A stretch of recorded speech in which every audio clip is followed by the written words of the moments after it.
The brass knocker felt colder than she remembered. Emma's trembling fingers hovered just inches from the worn oak door, her breath forming small clouds in the November air. 3 years. 3 years of walking past this house, of wondering, of carrying the weight of words left unsaid. Tonight would be the last time. Tomorrow the moving trucks would come, and this chapter of her life would close forever. She knocked once, twice, 3 times. What Emma didn't know, what she couldn't have known, was that on the other side of that door, 78-year-old Robert Chen had been sitting in his armchair every single evening since the day she stopped coming, waiting for this exact moment. The story began on a bitterly cold January afternoon 4 years earlier, when Emma, then a struggling college senior, had knocked on doors throughout the neighborhood for a sociology project on community connection. Most people had turned her away with polite dismissals or suspicious glances. But when she reached the modest blue house at the end of Maple Street, an elderly man with kind eyes and a warm smile invited her in for tea. Robert had lost his wife Marie 6 months before. The house still smelled like her lavender sachets, and her reading glasses still sat on the side table waiting for her return. He talked for hours that day, not about his loneliness, but about the 52 years he'd shared with the love of his life, about the garden they'd tended together, about the dreams they'd woven into the very walls of their home. Emma had returned the next week, not for her project, but because something in Robert's gentle presence had soothed an ache she didn't know she carried. Her own grandmother had passed when she was 12, and her parents' messy divorce had left her feeling adrift, untethered from the concept of home itself. In Robert's living room, surrounded by photos of a life well lived and love well kept, she found an anchor. Their friendship became a ritual. Every Thursday evening, Emma would knock on that door. Robert would brew tea, Earl Grey in winter, chamomile in spring, and they would talk. He taught her how to prune roses and shared stories. From his 40 years as a high school English teacher, she helped him figure out his smartphone and told him about her classes, her dreams of becoming a writer, her fears about the future. "You remind me of Marie when she was young," Robert told her once, his eyes distant with memory, not in looks but in spirit. She had this way of seeing the good in people, even when they couldn't see it in themselves. Emma had smiled, but inside she'd wondered if he was right. Most days, she felt like she was barely holding herself together, working 2 jobs while finishing her degree, fielding angry calls from her mother about her father, feeling guilty for not visiting either of them enough. "Mr. Chen," she'd said softly, "I think you see the best in me. I'm not sure it's really there." "It's there," he'd assured her, patting her hand with his weathered one. "And one day you'll see it too." Then came the spring of her graduation. Emma's mother had fallen ill and the hospital was 3 states away. Between flying back and forth, juggling student loans, and trying to care for someone who'd spent years pushing her away, Emma's carefully constructed world began to crumble. The Thursday visits became every other week, then monthly, then stopped altogether. She'd meant to call. She'd meant to explain. But shame is a powerful silencer, and Emma convinced herself that Robert, with his close-knit family she'd seen in photographs, surely didn't need a flaky 20-something who couldn't keep a simple commitment. She'd probably just been a project to him anyway, she told herself, a lonely old man's temporary distraction. What Emma didn't know was that Robert's daughter lived in Seattle, his son in Boston. The grandchildren visited on holidays, calling dutifully every few weeks, but they were busy, building lives of their own.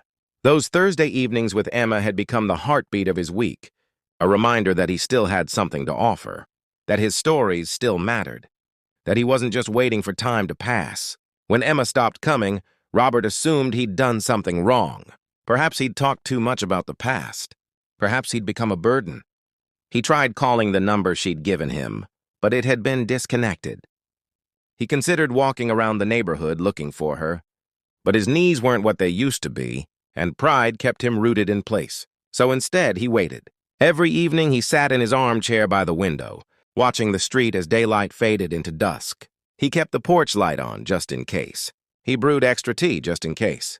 And he hoped, with the quiet persistence of someone who'd loved deeply and understood. That patience was love's most enduring language. 3 years passed like this. Robert's daughter worried about him during her visits, noticing how he seemed to be merely existing rather than living. "Dad, you need to get out more," she'd urge. "Join a club. Make some friends." But how could he explain that he'd had a friend? Perhaps the last true friend of his life. And he'd somehow lost her? That every knock on the door sent his heart racing, hoping it might be the girl who'd brought light back into his darkness? Emma, meanwhile, had moved forward in the way people do when they're running from something. Her mother recovered. She got a job at a marketing firm in the city. She dated, moved into a nicer apartment, went to therapy, and slowly began to rebuild. But Robert lived in the corner of her conscience, a gentle ghost of her own failure to show up for someone who'd shown up for her completely. Then came the letter from the property management company. The building where she'd lived during college was being renovated, and they'd found some mail that had been misdelivered years ago. Among the scattered envelopes was a card with her name on it, forwarded from her old campus address. Inside, in careful, shaking handwriting, was a message dated 6 months after she'd stopped visiting. "Dear Emma, I hope you're well. I hope life is treating you kindly. If you ever need a cup of tea and a listening ear, my door is always open. You made an old man feel useful again, and for that, I'm forever grateful. With warm regards, Robert Chen." Emma had wept then, sitting on her apartment floor, finally understanding what she'd walked away from. Not just a friendship, but a love that had asked for nothing but her presence. A love that had waited, that had kept the porch light on, that had never stopped hoping. Now, standing on that familiar doorstep with her heart in her throat, Emma heard shuffling footsteps inside. The door creaked open, and there he was, older, more fragile, but with those same kind eyes that had seen her, truly seen her when she'd needed it most. "Emma," Robert whispered, and his voice cracked like old paper. "You came back." "I'm so sorry," she managed, tears streaming down her face. "I should have—" But Robert was shaking his head, reaching out with trembling hands to pull her into an embrace. "You're here now," he said simply. "That's all that matters." They stood like that for a long moment. Two people who'd been holding spaces for each other across 3 years of silence. Finally, Robert stepped back, his eyes bright with unshed tears. "I have the tea ready," he said with a soft smile. "Earl Grey, I remembered." Emma laughed through her tears, following him inside to the house that still smelled like lavender, where her spot on the couch waited as if she'd never left. They talked until dawn painted the sky pink. Not about the years lost, but about the moment found. And when Emma finally stood to leave, she made a promise she would keep. "Same time next week?" Robert nodded, his smile wider than it had been in years. "I'll be waiting." This time, he knew she would come, and she did.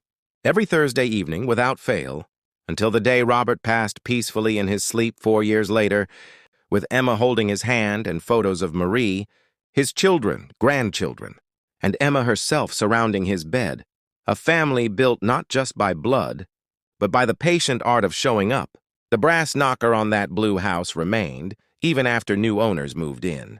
And sometimes, late at night, Emma would drive past and remember the door that had always been open. The man who taught her that love doesn't count the days you're absent. It celebrates the moment you return.